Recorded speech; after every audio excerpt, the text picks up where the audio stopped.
At 9:27 a.m. on December 13, 1943, Second Lieutenant Philip Adair pulled his Curtiss P-40N Warhawk into a climbing turn over Assam, India, as 64 Japanese aircraft materialized through the morning haze 3 miles east, heading directly for his base at Dinjan Airfield.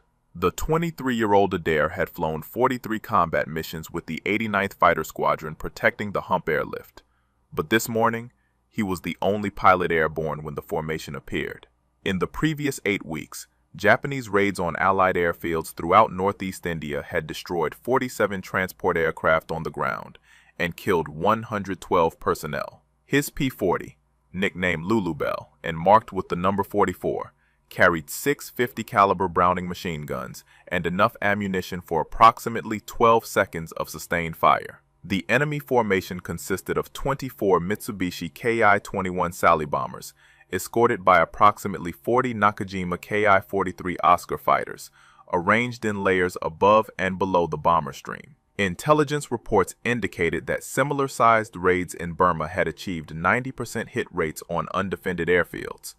Below him, Dinjan Airfield housed 14 C-47 transport aircraft, loaded with critical supplies for Chiang Kai-shek's forces in China, a field hospital treating 63 wounded soldiers, and fuel stocks sufficient to support hump operations for 11 days. If the bombers reached the field unopposed, the damage would cripple Allied supply operations over the Himalayas for weeks. The nearest friendly fighters were 38 minutes away at their base in Jorhat.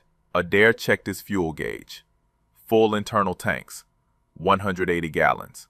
Approximately 90 minutes of flight time at combat power. The Japanese formation was 3,000 feet below him, moving at 240 miles per hour toward the airfield. Standard doctrine called for fighter pilots to wait for reinforcements when outnumbered more than 5 to 1. Adair had 64 to 1 odds. He could radio for help and shadow the formation until support arrived. By then, the bombs would already be falling. Or he could attack alone and try to disrupt their bombing run. Adair pushed the throttle forward. His Allison V1710 engine responded immediately, the manifold pressure climbing to 54 inches. The P-40 accelerated to 320 miles per hour. He positioned himself 4,000 feet above the bomber formation, coming at them from the south with the sun behind him. The Oscars hadn't spotted him yet. Their attention was focused forward on the target. He had one advantage: surprise. The Japanese pilots expected fighters to meet them near the target, not 20 miles out. Adair planned his attack vector. Hit the lead bomber formation first. Ignore the fighters initially. Break their bombing accuracy. Make them scatter. Force them to abort the run. Can one P-40 disrupt 64 Japanese aircraft? Please like this video to see how this turns out. Subscribe for more stories, and let's continue.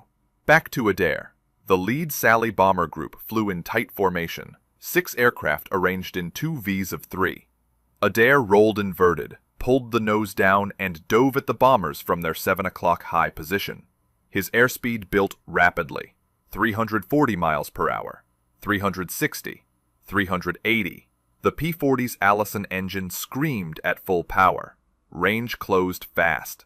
The bomber crews still hadn't seen him. At 800 yards, he opened fire. His 650s hammered, tracers arcing toward the lead bomber. Rounds walked up the Sally's left wing. Fabric tore, metal sparked. The bomber's port engine erupted in orange flame. Black smoke poured from the cowling. The formation broke. Bombers scattered left and right, their tight V dissolving into chaos. Adair pulled up hard, 7 Gs crushing him into a seat, and rolled right. 40 Oscar fighters were diving toward him. The Nakajima Ki-43 Oscar was one of the most maneuverable fighters in the Pacific Theater. Powered by a Nakajima HA-115 engine producing 1,150 horsepower, it could reach 329 miles per hour at 13,000 feet and execute turning circles tighter than any American fighter. The Oscar's butterfly combat flaps allowed it to bleed speed rapidly in turns without stalling. Japanese pilots exploited this advantage ruthlessly. In the previous 6 months, Oscars had shot down 63 Allied fighters over Burma and northeast India. Adair's P-40N was faster in a straight line, but couldn't match the Oscar's turn rate. The Warhawk's Allison V1710-81 engine generated 1,240 horsepower at 3,000 RPM, giving the aircraft a maximum speed of 378 miles per hour below 12,000 feet. But in a sustained turning fight, the heavier American fighter would lose energy faster than the lightweight Japanese aircraft. Standard P-40 tactics against Oscars were simple. Never turn with them. Use speed. Hit and run. Extend away. Reset. Adair couldn't extend away. If he fled, the bombers would reform and complete their attack run on Dinjan. He had to keep pressure on the formation. Keep them scattered. Keep them nervous. Even if it meant fighting 40 Oscars alone. The first 4 Oscars came at him in a loose finger 4 formation from his 10 o'clock high. Adair rolled left, pulled the nose up, and fired a 2-second burst at the lead fighter. 50 caliber rounds missed high. The Oscar broke right. Its wingman followed. Adair reversed, diving away to maintain speed. 2 more Oscars dove from above. He saw them at 400 yards, pulled into a climbing left turn, fired again. No hits. His ammunition counter showed 800 rounds remaining across all 6 guns, approximately 6 more attacks at his current rate of fire. Behind the fighter screen, the Sally bombers were attempting to reform. 3 groups of 6 aircraft each were closing back into formation. If they achieved their bombing V again, they would press the attack. Adair had perhaps 90 seconds before they reached their release point over Dinjan. He rolled out, shoved the throttle to the stop, and dove toward the bombers again. 8 Oscars followed him down. The P-40 accelerated to 405 miles per hour in the dive. The Oscars couldn't match that speed. Adair opened the gap, pulled out at bomber altitude, and lined up on the right-hand Sally formation. Range 300 yards. He fired. Tracers converged on the lead bomber's right engine. The Mitsubishi HA-101 radial engine exploded in a fireball. The bomber rolled right, streaming fire and debris. Its wingman broke formation to avoid collision. Adair kicked rudder, skidded left, fired at another Sally. His rounds punched through the bomber's thin fuselage skin. The Ki-21 had no armor protection for the crew, no self-sealing fuel tanks. Designed in 1936, it was obsolete by 1943 standards. But it could still carry 2,205 pounds of bombs, enough to destroy everything on Dinjan Airfield. The Oscar fighters were closing again, 12 of them this time. Adair's fuel gauge showed 162 gallons remaining. His ammunition counter read 650 rounds. The bombers were 19 miles from Dinjan. He had perhaps 4 minutes before they reached drop range. Then his engine started overheating. The Allison V1710-81 was a liquid-cooled engine. Coolant circulated through passages in the cylinder heads and block, absorbing heat from combustion, then flowed through a radiator mounted beneath the fuselage. At combat power settings above 50 inches of manifold pressure, the engine generated extreme temperatures. The coolant system was designed to handle sustained operation at those settings for approximately 20 minutes. Adair had been running at full power for 11 minutes. His coolant temperature gauge showed 230 degrees Fahrenheit. Normal operating temperature was 210. At 250, the engine would begin to fail. He had 3 options: reduce power to let the engine cool, abandon the attack and return to base, or continue fighting and risk engine failure over hostile territory. The Sally bombers were 17 miles from Dinjan, still within bombing range, still a threat. Adair kept the throttle forward. 2 Oscars came at him head-on. Closing speed exceeded 600 miles per hour. Both fighters opened fire at 500 yards. Adair saw their muzzle flashes, 7.7mm tracers walking toward his nose. He fired back. His heavier 50 caliber rounds carried more energy and reached farther.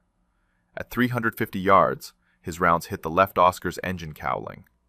The lightweight fighter shuddered, broke left, trailing white coolant vapor. Its wingman followed. Adair rolled right and dove. His coolant temperature hit 240 degrees. The Sally bombers were 15 miles from target. 2 formations of 6 aircraft each had reformed into bombing Vs.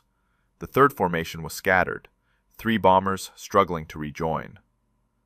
Adair went for the lead formation again. 6 Oscars tried to intercept him. He dove past them at 390 miles per hour, too fast for them to follow. At bomber altitude, he leveled out and opened fire on the lead Sally. His first burst hit the bomber's right wing root. The wing structure failed. The outer panel folded upward and tore away. The Sally rolled inverted and entered a spin. No parachutes. The crew rode it down. The formation broke again. Bombers scattered in 3 directions. Their bombing accuracy was destroyed. Even if they dropped now, their bombs would be spread across miles of jungle instead of concentrated on the airfield. Adair pulled up hard. His coolant temperature gauge showed 248 degrees. The engine was running rough. He could feel vibration through the control stick. Detonation was starting in the cylinders. Pre-ignition from excessive heat. If he didn't reduce power soon, the engine would seize. 8 Oscars dove on him from above. He saw them late, rolled left. Too slow. 7.7 millimeter rounds punched through his right wing. Fabric tore, metal buckled. One round hit his right aileron control rod. The aileron response went mushy. He needed more right stick pressure to maintain level flight. Another burst walked up his fuselage. Rounds sparked off his engine cowling. One penetrated the coolant reservoir behind the firewall. Green coolant sprayed across his windscreen. The engine temperature gauge climbed past 260 degrees. Steam erupted from the cowling seams. His oil pressure dropped. The Allison was dying. Adair chopped the throttle. The engine RPM fell from 3,000 to 2,400. Not enough power to maintain altitude. The P-40 started descending. 1,000 feet per minute. Then 1,500. The Oscars were circling above him. Waiting. Then his engine caught fire. Fire in a liquid-cooled aircraft engine follows a predictable sequence. First, burning coolant vaporizes and ignites. The flames spread forward along the engine cowling, drawn by airflow. If the fire reaches the fuel lines running along the engine's left side, the aircraft explodes. Adair had perhaps 30 seconds before that happened. Standard procedure for engine fires was immediate shutdown and bailout. But his altitude was only 8,000 feet, descending rapidly, and he was 12 miles from friendly territory over jungle where Japanese patrols operated. He kept the engine running. The Allison's fuel mixture could be leaned manually. Adair pulled the mixture control back to idle cutoff for 3 seconds, starving the engine of fuel. The fire intensity decreased. He pushed the mixture forward again. The engine coughed, caught, continued running, but rough. Power output had dropped to approximately 60%. Not enough to climb. Barely enough to maintain level flight. He was committed to flying home on a burning, damaged engine, or abandoning the aircraft over hostile territory. The Sally bombers were 13 miles from Dingen, still close enough to turn back and attack, but their formations had disintegrated. Individual bombers were heading southeast toward Burma. The raid was broken. The airfield was safe. Adair turned southwest toward his base at Nagaguli, 43 miles away. Approximately 15 minutes of flight time if the engine kept running. 6 Oscars followed him. At 7,000 feet, his engine oil pressure dropped to 0. The Allison ran on oil pressure to lubricate its connecting rods, crankshaft, and camshaft. Without oil pressure, metal ground against metal. Friction generated heat. Heat caused expansion. Components seized. Adair felt the engine vibration increase. The propeller began windmilling unevenly. Power output fell further. His airspeed dropped to 180 miles per hour. The P-40's stall speed was 120. He was losing the margin between controlled flight and falling. Behind him, the Oscars closed to 400 yards. They didn't fire. They were watching, waiting for the engine to fail completely, waiting for him to bail out or crash. One Oscar pulled alongside, close enough for Adair to see the pilot's face. The Japanese pilot gestured downward. Land the aircraft.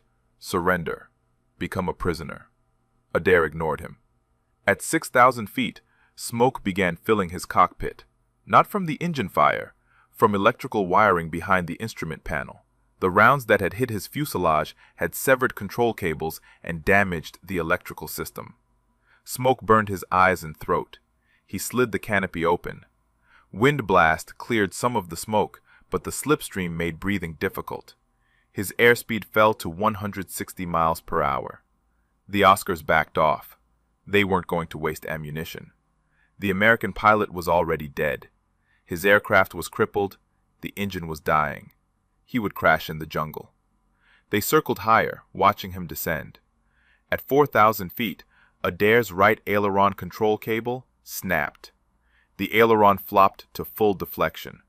The P-40 rolled right, and the nose dropped into a dive. He hauled back on the control stick with both hands. Nothing. The elevator cables were damaged. He had no pitch control. The nose stayed down. His airspeed increased. 200 miles per hour. 220. 250. The jungle rushed up at him. Altitude 3,000 feet. 2,500. 2,000. He was going to crash. Then he had an idea. The P-40's damaged aileron was forcing the right wing down. The broken elevator cables left the horizontal stabilizer in a nose-down position. Gravity and aerodynamic forces were pulling the aircraft into an uncontrolled dive. But aerodynamics work in both directions. If Adair rolled the aircraft inverted, the damaged aileron would force the right wing up instead of down. The elevator stuck in nose-down trim would push the tail down, lifting the nose up. Flying upside down would reverse the control inputs. The damage that was killing him right side up might save him inverted. At 1,800 feet above the jungle, Adair rolled the P-40 completely inverted. -1G pressed him against his shoulder straps. Blood rushed to his head. His vision turned red around the edges. The fuel system, designed for positive G loads, struggled to feed fuel to the engine inverted. The Allison coughed, sputtered, nearly quit, then caught again, running rough but producing power. The nose came up. The descent slowed. At 1,200 feet, the P-40 leveled out, flying upside down at 140 miles per hour. Adair held the inverted attitude for 40 seconds. His airspeed increased to 160. He was climbing, slowly, 50 feet per minute, but climbing. Then the fuel starvation problem returned. The engine began cutting out. He rolled right side up. The damaged controls immediately pushed the nose down. The P-40 descended again, 600 feet per minute. Adair waited until he lost 300 feet, then rolled inverted again. The nose came up. He climbed 200 feet before fuel starvation forced him to roll upright. The pattern repeated. Upside down to climb, right side up to let fuel feed properly. Flip, climb. Flip, descend. Flip, climb. The 6 Oscars circling above watched this impossible display. An American P-40 with a burning engine and damaged controls, flying alternately inverted and upright, refusing to crash, clawing for altitude with the determination of a wounded animal refusing to die. One Oscar dove to investigate. Adair saw him coming, rolled inverted to gain altitude, then rolled upright directly at the Japanese fighter. The Oscar broke away. The American pilot was either insane or desperate. Either way, the Oscars decided not to engage. They turned east, toward Burma. Adair continued his rolling climb toward Nagaguli.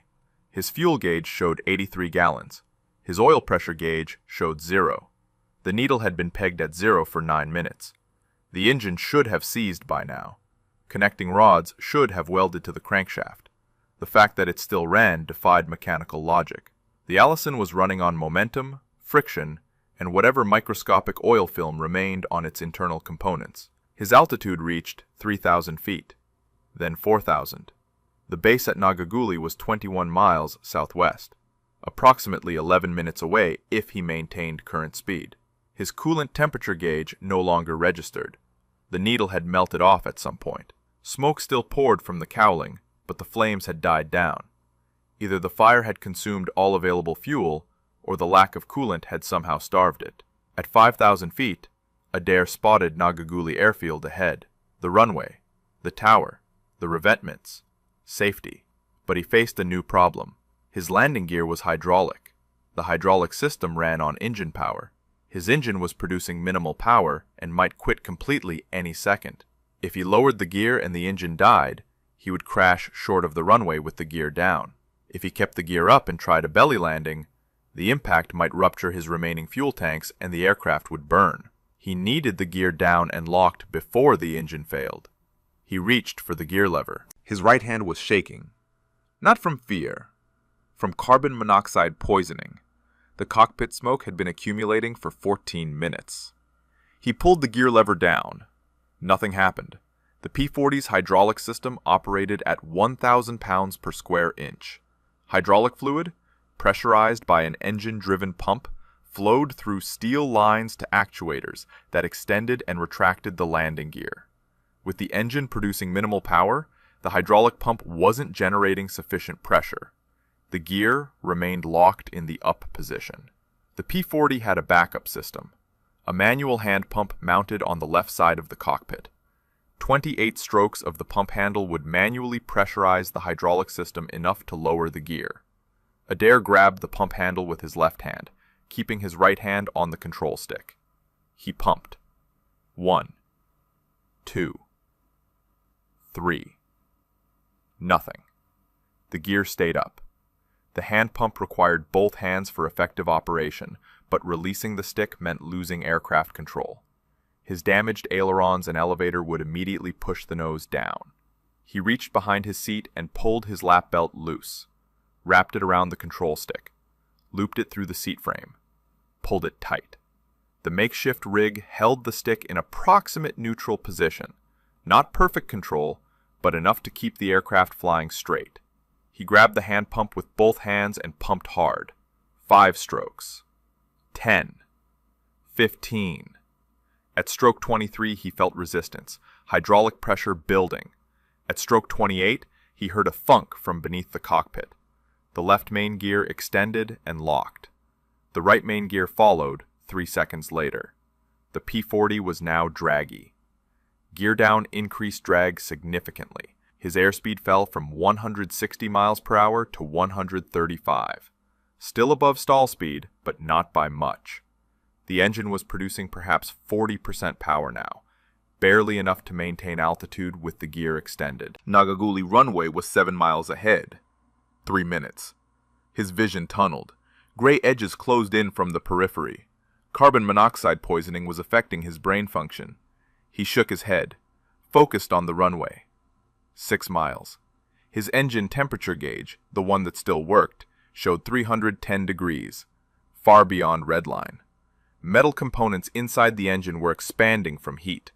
Tolerances were closing. Any second now, a piston would seize, or a valve would stick, or a connecting rod would snap. 5 miles. The tower operators at Nagaguli saw him coming. A P-40 with smoke trailing from the cowling, flying erratically, gear down. They assumed he would make a normal approach, lower the flaps, reduce speed, touch down on the main wheels first. Standard landing procedure. But Adair's flaps were hydraulic too. With minimal engine power, he couldn't pump enough hydraulic pressure for both gear and flaps. The gear was down, the flaps stayed up. Landing without flaps meant higher landing speed, 120 miles per hour instead of 90. That meant longer landing roll. Nagaguli's runway was 4,000 feet long. A flapless landing in a damaged aircraft required at least 3,000 feet. Doable, if he maintained airspeed. If the engine kept running. If he touched down smoothly. At 2 miles from the runway, his engine quit. The propeller windmilled to a stop. No power, no thrust. The P-40 became a glider. A very poor glider. The Warhawk's glide ratio was approximately 8-to-1. From 2,000 feet altitude, he could glide approximately 3 miles. The runway was 2 miles away. Theoretically possible, but his damaged aircraft had extra drag from the battle damage. Bullet holes in wings and fuselage disrupted airflow. His actual glide ratio was worse than normal, perhaps 6-to-1. He wasn't going to make the runway. He was going to crash short, in the jungle. After surviving 64 Japanese aircraft, after flying inverted for 11 minutes, after nursing a dying engine for 15 miles, he would crash 200 yards from safety because his engine quit at the worst possible moment. Then he remembered something from training, something his instructor had said about P-40 glide performance, something about flying inverted In a normal glide, an aircraft descends nose first, gravity pulling it downward while wings generate lift. But inverted, the aerodynamics reverse. The wings camber, designed to generate lift upward when right side up, generates downward force when inverted. However, at specific angles of attack, this reversal creates less drag than right side up flight.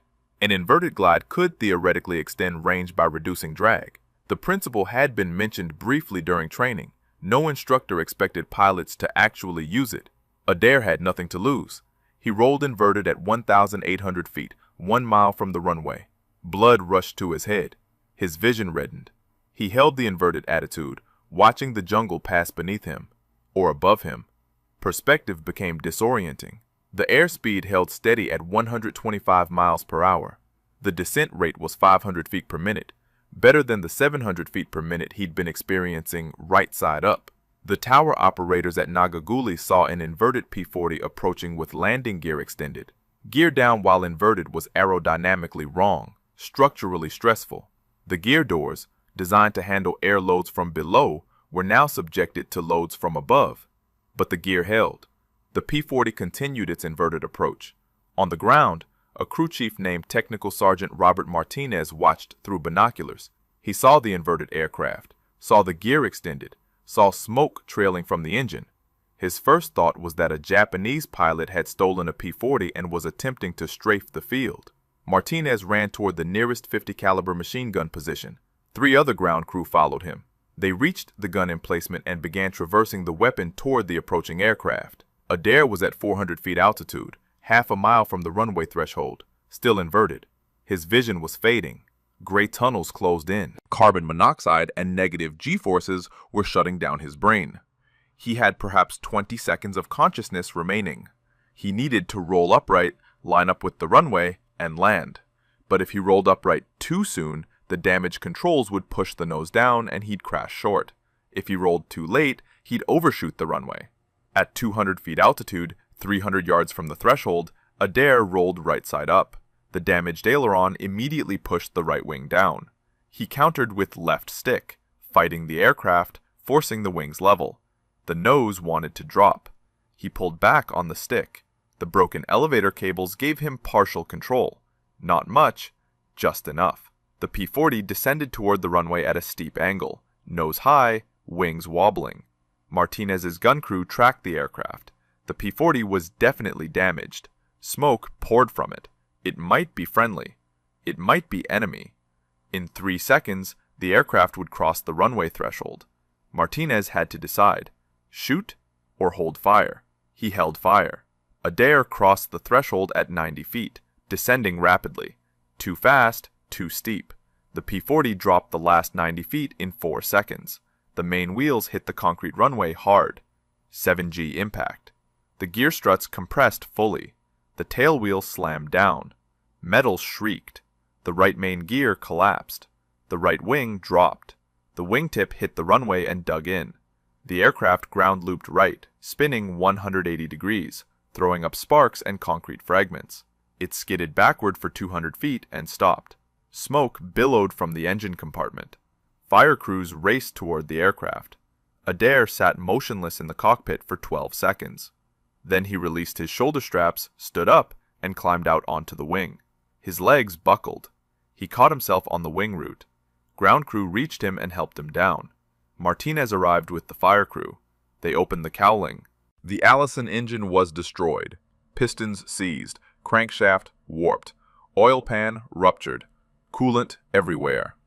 Adair walked around the aircraft with Martinez. They counted the damage. 16 bullet holes in the fuselage, 7 in the right wing, 4 in the left. 1 round had severed the right aileron control cable completely. Another had punctured the hydraulic reservoir. A third had cut through 2 electrical bundles behind the instrument panel. The engine had sustained catastrophic damage from overheating and oil starvation. Every cylinder showed scoring. 3 connecting rods were welded to the crankshaft. The coolant system was destroyed. Lulubelle would never fly again. But Philip Adair had saved Dinjan Airfield. Intelligence reports confirmed that all 24 Sally bombers had turned back without dropping their ordnance. The Japanese formation had scattered 15 miles short of target. 40 Oscar fighters had escorted empty bombers back to Burma. 0 bombs hit Allied facilities, 0 casualties on the ground. 14 C-47 transports remained operational. The hump airlift continued without interruption. On December 16, 1943, 3 days after the mission, 10th Air Force Headquarters interviewed Adair about the engagement. He described the attack sequence, the inverted flying technique, the landing approach. Flight surgeons examined him. Carbon monoxide levels in his blood were still elevated 72 hours after the mission. They determined he had been flying with severe poisoning for the final 11 minutes of the flight. That level of impairment should have rendered him unconscious. He had somehow remained functional through will alone. On January 8, 1944, Lieutenant General Joseph Stilwell, commander of U.S. Forces China-Burma-India Theater, presented 2nd Lieutenant Philip Adair with the Silver Star. The citation read, "For gallantry in action against enemy forces on December 13, 1943, when Lieutenant Adair, flying alone, engaged and disrupted a formation of 64 enemy aircraft attacking Allied installations, continuing his attack despite severe aircraft damage and personal injury, thereby preventing destruction of critical supply facilities." Adair flew 95 more combat missions with the 80th Fighter Group. He achieved ace status with 5 confirmed kills. On his final mission in July 1944, he shot down 2 Ki-43 Oscars over northern Burma. He returned to the United States in September 1944, survived the war, and remained in the Air Force for 30 years. He retired as a full colonel in 1971. The 80th Fighter Group, the Burma Banshees, continued operations until August 1945. The unit destroyed 413 Japanese aircraft in aerial combat and 147 on the ground. They lost 63 pilots killed or missing. Their death's head skull insignia became one of the most recognized markings in the China-Burma-India theater. The P-40 Warhawk never achieved the fame of the P-51 Mustang or P-47 Thunderbolt. It was slower than both. It couldn't fight effectively above 15,000 feet. By 1943, it was considered obsolete. But in the hands of determined pilots like Philip Adair, the rugged Curtiss fighter proved what mattered most in combat wasn't the aircraft's specifications. It was the courage and skill of the pilot flying it. 1 pilot, 1 obsolete fighter, 64 enemy aircraft. December 13, 1943. Philip Adair proved that impossible odds mean nothing when someone refuses to quit. His solution to damaged controls, flying alternately inverted and upright for 11 minutes, defied every standard flying procedure. His inverted landing approach with gear extended had never been attempted before and was never repeated. That's the story of the Burma Banshees and the day 1 P-40 pilot disrupted an entire Japanese raid. If stories like this remind you why we preserve history, hit that like button, subscribe for more forgotten heroes, and turn on that notification bell so you never miss these stories. Drop a comment and tell us where you're watching from and whether anyone in your family served in the CBI theater. Thanks for watching. We'll see you in the next video.